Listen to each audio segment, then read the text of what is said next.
Tutorial de balanceo en un plano. El sensor de vibraciones debe montarse sobre el apoyo más cercano al rotor a balancear y, en lo posible, en la dirección horizontal.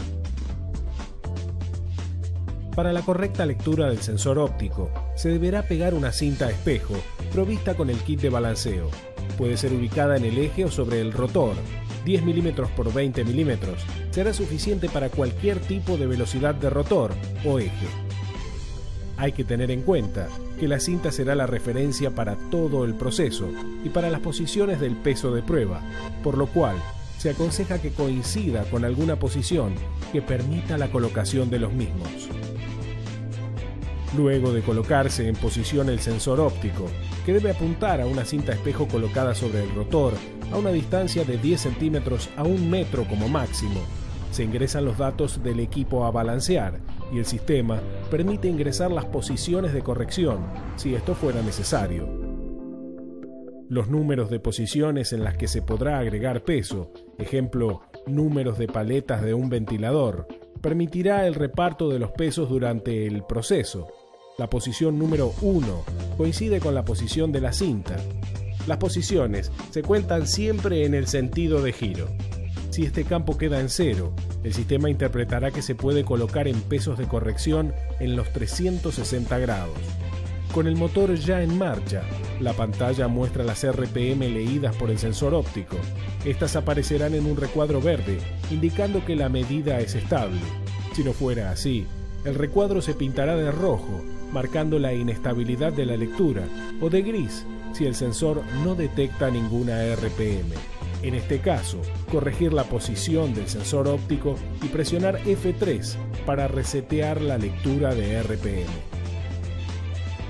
Luego muestra el espectro de vibraciones captado por el acelerómetro. Aquí se debiera apreciar la componente de desbalanceo. Presionando F1 se continúa con el proceso. En el paso 1, muestra el vector representativo del desbalanceo, indicando su amplitud y fase. Es importante verificar la estabilidad de ambas lecturas para asegurar un buen resultado del cálculo. Estos valores se guardan en la pantalla de cálculo, se para el rotor y se agrega la masa de prueba en la cantidad y posición previamente indicada.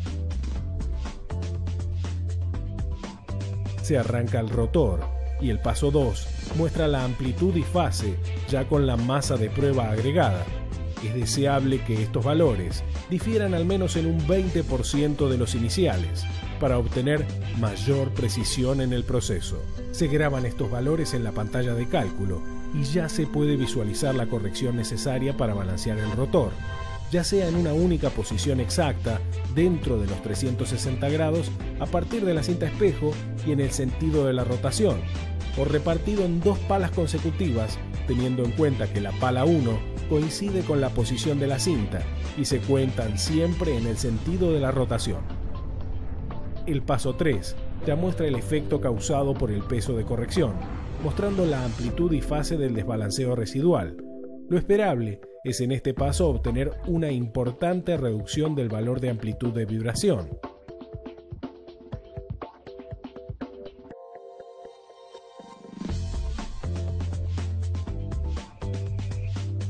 Grabada esta condición, el sistema vuelve a sugerir nuevas correcciones a fin de reducir aún más el desbalanceo.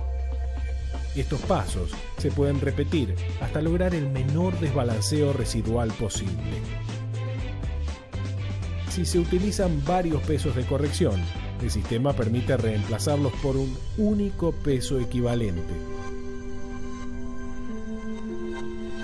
Para finalizar, muestra el espectro representativo del rotor balanceado y guarda todos los datos en un informe final.